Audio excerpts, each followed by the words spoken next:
Hello and welcome to this session of CCNP ENCOR series.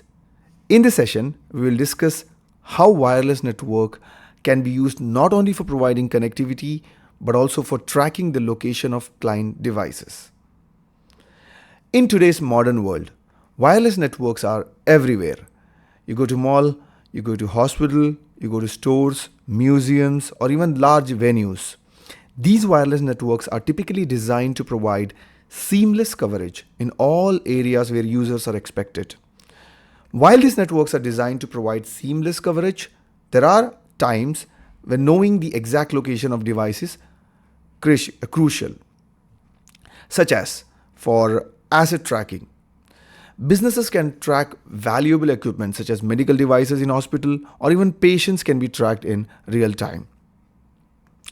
It can also use it for retail and marketing. Like a retail store might want to send targeted ads to shoppers as they move near specific products. It can also be used for wayfinding. Like large venues like airports or museums can help visitors navigate their premises using their mobile devices. It can also be used for security and monitoring. Like organization can track devices to detect unauthorized or rogue devices in their network. So before accessing any wireless network, a device must first authenticate and associate with an access point. At the most basic level, a device location can be determined by identifying the access point it is connected to. This will give us a rough idea of the device location, that it is somewhere within the AP's coverage area. However, this method lacks precision because a single AP can cover a large area and a device may remain associated with an AP even when the closer ones are available. So to improve the accuracy, we use the received signal strength of a device.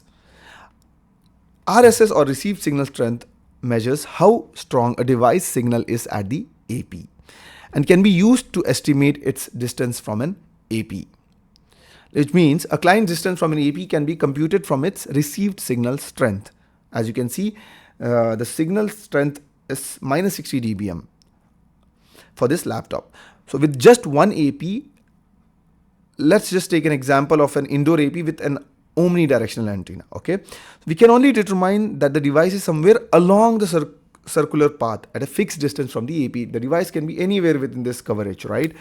But we cannot determine the exact location where the device is. To pinpoint the exact location, we need data from multiple APs.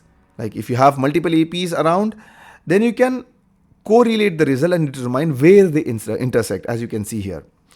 And to take this step even further, wireless network can integrate with real-time location services platform or RTLS platform. For example, Cisco AP and WLC work with a management platform like Cisco DNA Center or Cisco Prime Infrastructure and location servers, or Cisco Spaces, Cisco MSC, and Cisco CMX to provide real-time location data. These platforms, what they do is they collect information from APs such as RSS values and device association and computes the device location on a separate server. Now, locating device accurately is not without challenges. In real world scenarios, signals are attenuated by walls, doors, furnitures, complicating the device, location determination. Cisco addresses this with RF fingerprinting, where each specific area that include cubes and walled offices, dry walled offices, indoor high ceilings, and outdoor open spaces are calibrated using actual RF measurement to reflect real signal attenuation condition. And one of the best ways to interpret location data is by visualizing it on a map. For example, Cisco Spaces, as you can see here, displays devices as colored dots on a floor plan. Like green dots represent associated devices, and while red dots show unassociated devices that are probing for APs. As you can see here, one device is located by using multiple APs with red lines. So what APs does is AP collects probe requests from devices and even these are not connected to the network to estimate their location. So once your wireless signal is on, they can probe your signals. So you can see the lines connecting, as I said, a device to the APs that's detected along like this makes it easy to track devices and troubleshoot issues. So let's look at some of the RTLS use cases. It can be used for, as I said, locating or tracking devices. RTLS can also track devices that do not associated with AP, but still send out signals such as smartphones, searching for networks, or you can use RFID tags as well to locate the device. One of the example is locating a tracking a potential customer's smartphone as that person walks to the stores. Another use case is like locating, this RTLS feature can also be used for identifying rogue devices. Like unauthorized devices can be detected as they probe the network. Also, they can be used for identifying the sources of Wi-Fi interference to enhance security and network integrity.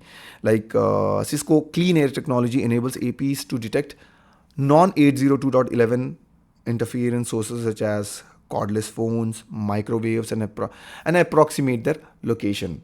Like on the right, if you see the Cisco spaces where it is showing how many rogue devices are available. Like if you see here, rogue APs and this many rogue clients.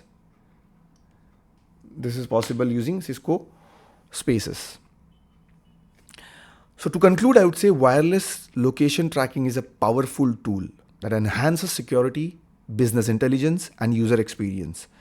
By leveraging signal strength, triangulation like intersecting three devices to find the location, and RF fingerprinting, organization can accurately locate and manage devices within their wireless networks.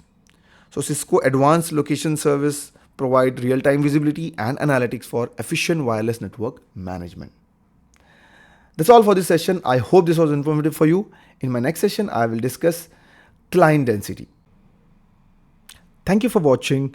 Please do like, comment, share, and subscribe. And also please do not forget to check out my courses on Udemy. I'll be sharing the link in the description below. Thank you for watching.